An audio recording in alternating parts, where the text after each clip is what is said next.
నమస్కారం ASN news కి స్వాగతం.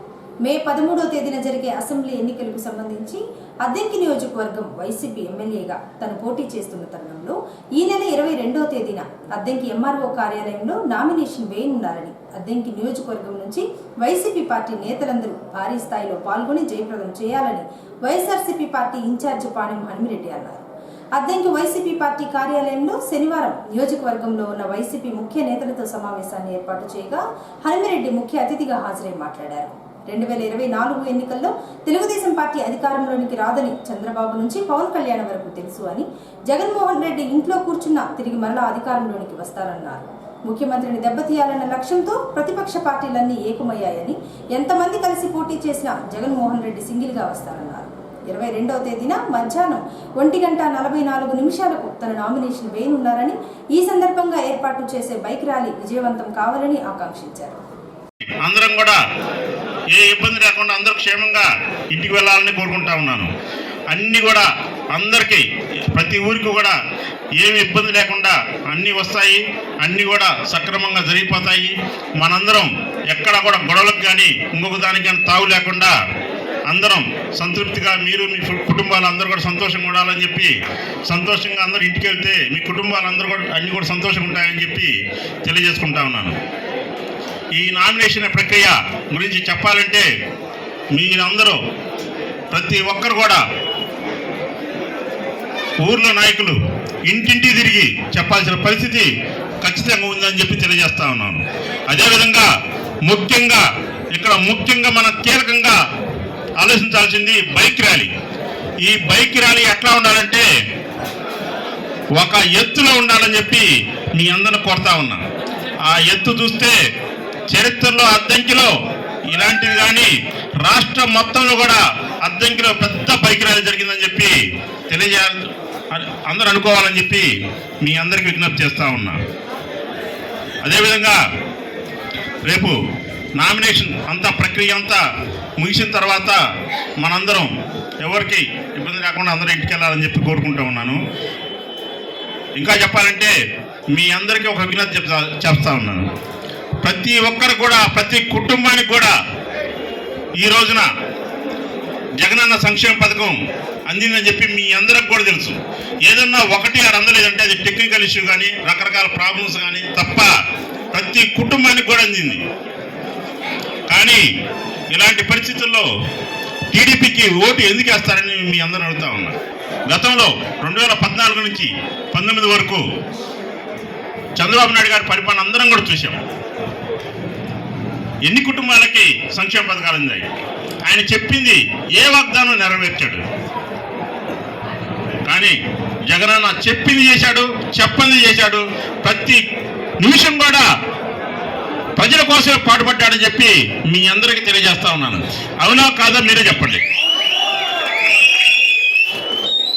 ఈ రోజున జగనన్న రోడ్లు పెట్టుకొని తిరుగుతూ ఉన్నాడు బస్సు యాత్రలని.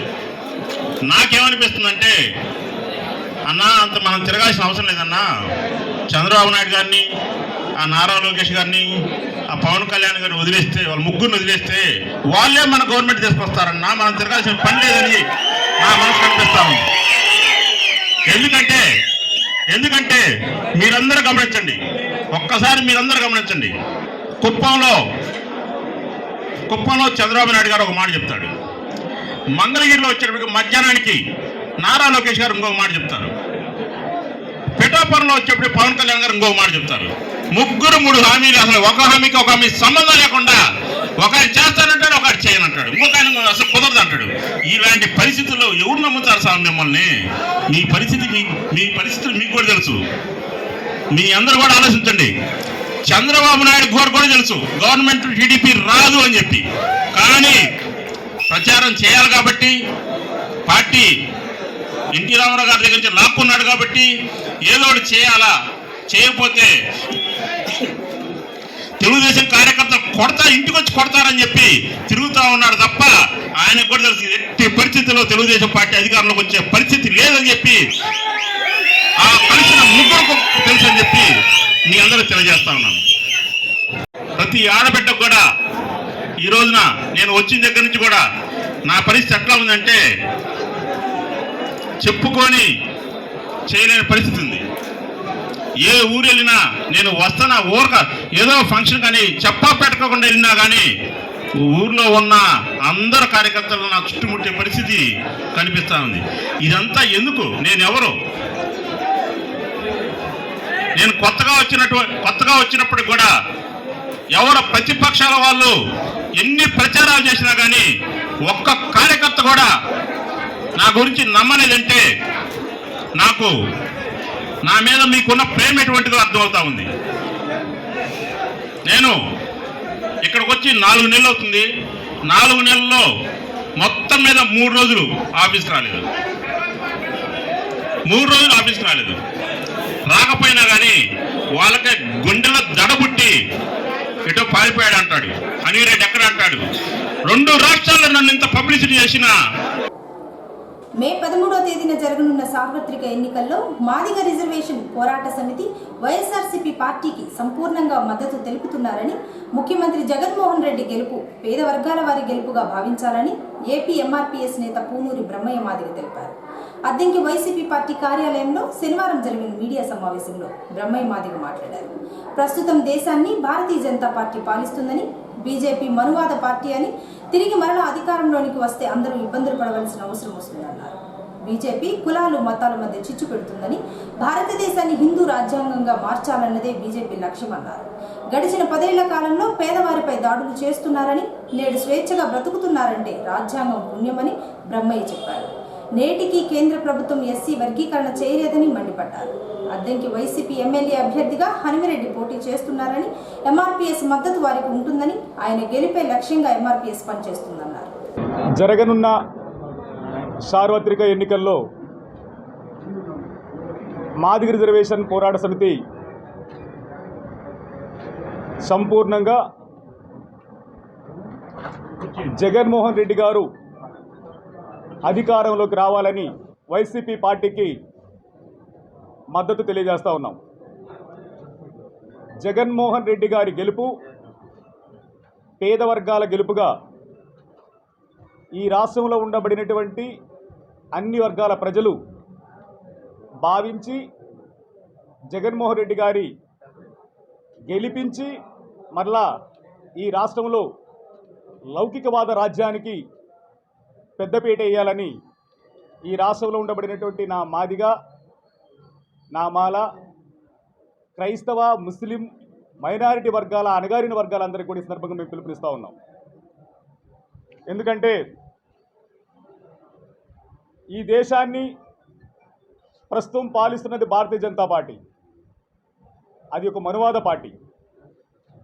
ఆ మనువాద పార్టీ మళ్ళా దేశంలో అధికారంలోకి వచ్చిన ఈ దేశంలో నా ముస్లింలు, మైనారిటీలు, దళితులు, గిరిజనులు తినే తిండి దగ్గర నుంచి, కట్టే బట్ట దగ్గర నుంచి, వెళ్ళే గుడి దగ్గర వరకు కూడా అన్నిటి మీద ఆంక్షలు పెట్టడంతో పాటు పొరపాటున ఇంటిలో జీసస్ క్రైస్ట్ బొమ్మ ఉంటే ఆ ఇంటి మీద దాడి చేసే దౌర్భాగ్యానికి రాబోతుందన్న విషయాన్ని కూడా ప్రజలు గమనించాలి. నిన్నగాక మొన్న మణిపూర్లో క్రైస్తవ ఆస్తుల మీద దాదాపు 2000 పైచిరుకు చర్చిలను కూలగొట్టి అక్కడ ఉండబడినటువంటి నా అక్క చెల్లెలను అర్ధనగ్నంగా నడి రోడ్డు మీద ఊరేగించిన చరిత్ర అక్కడ కనపడతా ఉంది. అదే సంస్కృతి ఈరోజు మళ్ళీ ఉత్తరాది నుంచి మళ్ళీ దక్షిణ భారతానికి వస్తుంది. ఆ వచ్చే క్రమంలోనే మన ఉమ్మడి రాజధాని అయినటువంటి హైదరాబాద్ పక్కనే ఉండబడినటువంటి రంగారెడ్డి జిల్లా జొన్నాడ్ అనే గ్రామంలో కూడా చర్చిలను కూలగొట్టి అక్కడ ఉండబడిన పాస్టర్ల మీద దాడి చేసిన చరిత్ర కూడా కనపడతా ఉంది. అంటే ఒక్కసారి మళ్ళా ఈ దేశంలో భారతీయ జనతా పార్టీ అధికారంలోకి వస్తే అది క్రైస్తవ సోదరులకి, ముస్లిం సోదరులకి, అణగారిన వర్గాల ప్రజలకి ప్రమాదం రావడంతో పాటు ఈరోజు ఈ దేశంలో స్వేచ్ఛగా బతుకుతున్నాము అంటే, స్వేచ్ఛగా తిరుగుతున్నామంటే అది బాబాసాహెబ్ అంబేద్కర్ ఇచ్చినటువంటి రాజ్యాంగం. ఆ రాజ్యాంగాన్ని 400 సీట్లు మాకిస్తే రాజ్యాంగమే మార్చేస్తామని చెప్పని చెప్పడంతో పాటు భారత రాజ్యాంగంలో లౌకికవాదం అనే పదాన్ని తీసేసి మతరాజ్యంగా, మనువాద రాజ్యంగా తీసుకెళ్తామని చేసినటువంటి కుట్రలు తిప్పికొట్టాల్సిన అవసరం ఉంది. అంతేకాకుండా ప్రధానంగా ఎస్సీ వర్గీకరణ అంశంలో తాము అధికారంలోకి వస్తే 100 రోజుల్లోనే వర్గీకరణ చేస్తామని చెప్పినటువంటి భారతీయ జనతా పార్టీ 10 ఏళ్లైనా వర్గీకరణ అంశాన్ని పరిష్కరించకుండా, పార్లమెంటులో చట్టబద్ధత కల్పించకుండా సుప్రీంకోర్టుకు తోసేస్తే, ఆ సుప్రీంకోర్టుకు తోసేసిన కుట్రలో భాగస్వామిగా మారినటువంటి మందకృష్ణ గారు కూడా ఈరోజు మనువాద కవిగిల్లోకి మాదిగా అణగారిన కులాలను చేర్చాలనుకోవడం కూడా దుర్మార్గం. మనువాద విషకవిగిలికి మాదిగలు చేరకుండా కాపాడుకోవాల్సిన నైతిక బాధ్యత మా మీద ఉంది. కనుకనే మనువాదానికి ఎన్డీఏ కూటమికి వ్యతిరేకంగా ఈరోజు ఈ రాష్ట్రంలో దళితుల పక్షపాతిగా పేదల పక్షపాతిగా ఉండబడినటువంటి జగన్మోహన్ రెడ్డి గారికి అండగా నిలబడాలని చెప్పని మాదిగ రిజర్వేషన్ పోరాట సమితి తీర్మానించుకొని ఈరోజు మద్దతు తెలియజేస్తా ఉన్నాం. అదేవిధంగా ఇదే మందకృష్ణ గారు ప్రధాని దళిత వ్యతిరేకి అని భారతీయ జనతా పార్టీని దూషించినటువంటి ఆయన మళ్ళీ అదే భారతీయ జనతా పార్టీ ఆఫీసులో కూర్చొని ఆయన మళ్ళీ మీటింగులు పెట్టి భారతీయ జనతా పార్టీకి అనుగుణంగా నేను ముందుకు పోతానని చెప్పిన సందర్భాన్ని మేము గుర్తు చేస్తూ ఉన్నాం. అంతేకాకుండా ఈ దేశంలో భారతీయ జనతా పార్టీ బీజేపీనే నంబర్ 1 అని చెప్పడం జరిగింది. బీజేపీనే నంబర్ 1 దోషి వర్గీకరణ విషయంలో మాదిగలను మోసం చేసిందని చెప్పినటువంటి సందర్భం కనపడతా ఉంది. అంతేకాకుండా నరేంద్ర మోడీ గారి సభకు హాజరైనటువంటి మా కిషోర్ అనే తమ్ముడిని కూడా దారుణంగా బీజేపీ వాళ్ళు దాడి చేస్తే వాళ్ళని పక్కన పెట్టుకొని బీజేపీ అంతు చూస్తాను పల్లెలకు రానికుండా అడ్డుకుంటానని చెప్పిన సందర్భాన్ని మేము గుర్తు చేస్తూ ఉన్నాం. అదేవిధంగా ఎస్సీ రిజర్వేషన్ల వర్గీకరణ ఉద్యమంలో ఇక కేంద్రంతో యుద్ధమే అని చెప్పని బీజేపీతో యుద్ధాన్ని ప్రకటించినటువంటి ఆయన ఎందుకు మళ్ళీ మాట మార్చి బీజేపీ విషకవిగిల్లోకి చేరుతున్నాడో అర్థం చేసుకోవాల్సిందిగా కోరుతున్నాం. అదేవిధంగా ఇక మోదీపై ఉమ్మడి పోరే అని చెప్పని మాట్లాడటం కూడా జరిగింది. ఈరోజు బ్రహ్మే మాదిగన్న మన వైఎస్ఆర్ పార్టీ ఆఫీస్కి వచ్చి ప్రెస్ మీట్ పెట్టినందుకు ధన్యవాదాలు తెలుపుతా ఉన్నాను. అదేవిధంగా మాదిగ సంఘాలు, మాల సంఘాలు, ముస్లిం మైనారిటీ అందరూ కూడా ఈ రోజున ఇంత పెద్ద ఎత్తున పార్టీకి బలంగా ఉన్నారంటే బ్రహ్మ మాదిగ అలాంటి వ్యక్తులు ఉండబట్టే ఈ రోజున పార్టీకి మంచి బలం ఉందని చెప్పి ఎక్కడికి వెళ్ళినా కూడా జగనన్న అనే పరిస్థితి తీసుకొస్తున్నారంటే ఇలాంటి వ్యక్తులు ఉండబట్టే అని చెప్పి తెలియజేసుకుంటా ఉన్నాను. అదేవిధంగా రాబోయే కాలంలో కూడా బీసీ, ఎస్సీ, ఎస్టీ మైనార్టీ అందరికీ కూడా జగన్మోహన్ రెడ్డి గారు అండగా ఉన్నారు కాబట్టి అందరం కలిసి రేపు ఎలక్షన్స్కి వెళ్తామని చెప్పి పెత్తందారుల మీద ఫైట్కి వెళ్తామని చెప్పి తెలియజేసుకుంటూ సెలవు తీసుకుంటాం. త్వరలో జరగనున్న సార్వత్రిక ఎన్నికలకు సంబంధించి శనివారం అద్దెంకిలో వివిధ రాజకీయ పార్టీల తరపున అభ్యర్థులు నామినేషన్లు వేశారు. కాంగ్రెస్ పార్టీ తరపున అడుసుమల్లి కిషోర్, బహుజన సమాజ్ పార్టీ తరపున మందా జోసఫ్, ప్రమిద పార్టీ ఆఫ్ ఇండియా తరపున గుమ్మా సదాశివరావు నామినేషన్ దాఖలు చేశారు. వీరి వద్ద ఎన్నికల రిటర్నింగ్ అధికారి నామినేషన్ పత్రాలు స్వీకరించారు. శనివారం వివిధ పార్టీల నుంచి 3 నామినేషన్లు దాఖలు చేశారు.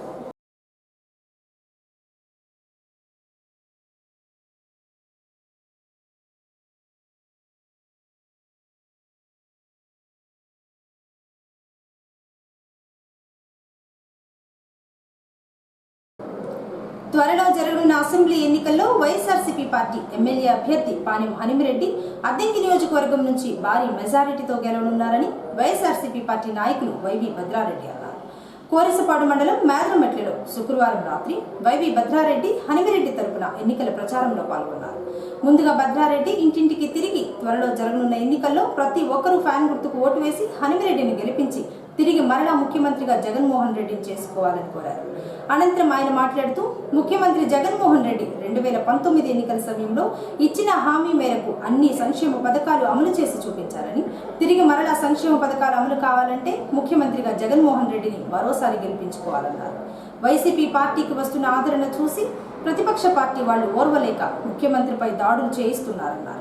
ఎవరు ఎన్ని కుట్రలు పన్నినా త్వరలో జరగనున్న ఎన్నికల్లో తిరిగి మరలా వైసీపీ అధికారంలోకి రాబోతుందని భద్రారెడ్డి తెలిపారు.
రేపు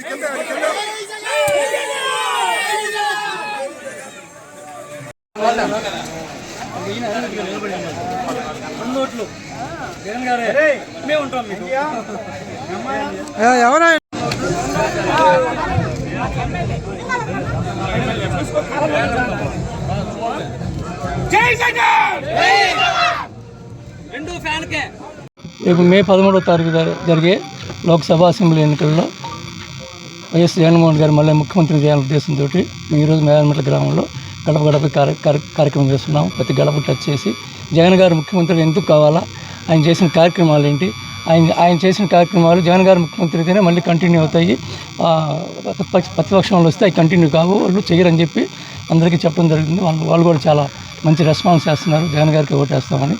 కాబట్టి జగన్ గారు డెఫినెట్గా మళ్ళీ ముఖ్యమంత్రి కావడం ఖాయమని తెలియజేస్తాం.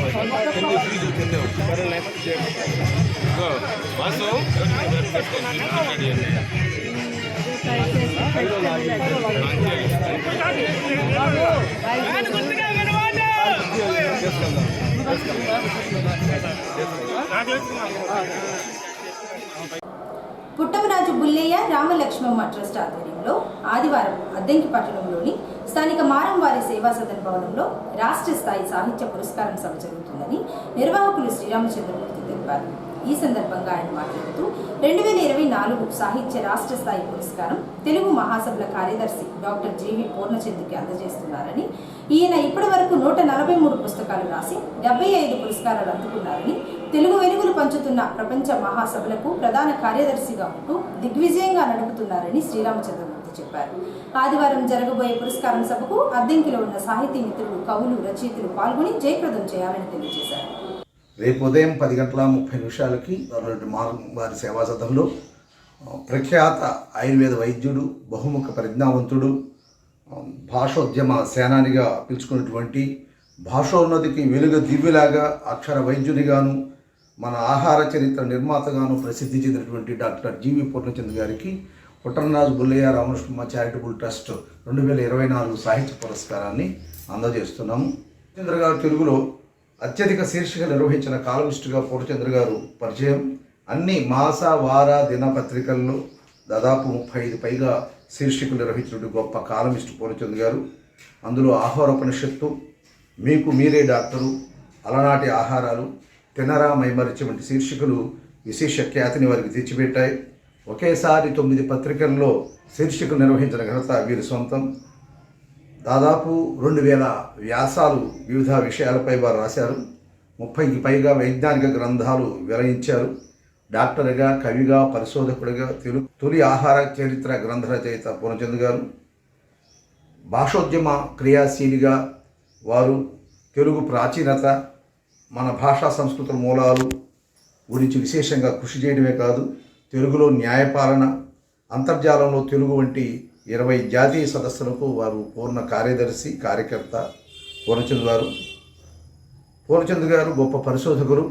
55 సదస్సుల్లో వివిధ అంశాలపై పరిశోధన పత్రాలు సమర్పించారు.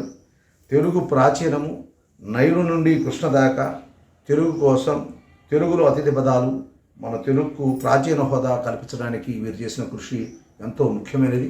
అట్లాంటి వారికి రేపు ఉదయం 10:30కి మారంవారి సేవా సదనంలో పుట్టమరాజు బుల్లయ్య రామలక్ష్మమ్మ చారిటబుల్ ట్రస్ట్ పక్షాన సాహితీ పురస్కారం 2024ని అందజేస్తున్నాం. ఈ కార్యక్రమానికి అందరూ హాజరుగా వస్తుందిగా ప్రార్థిస్తున్నాం. వారు రాసిన పుస్తకాల గురించి పెద్దలు డాక్టర్ యు దేవపాల్ గారు మాట్లాడతారు. అలాగే వారణాసి రఘురామ శర్మ గారు వారిని పరిచయం చేస్తారు. ఇలపావులూరి శేషతల్ప సాయి మరియు కెవి పోలిరెడ్డి గారు, కె కుమార్ గారు వారిని గురించి మరియు ఆర్ రాఘవరావు గారు మాట్లాడతారు. ఈ కార్యక్రమాన్ని విజయవంతం చేయవలసిందిగా ప్రార్థన. ఖచ్చితంగా రేపు ఉదయం ఏసీ న్యూస్ ఇంతటితో సమాప్తం.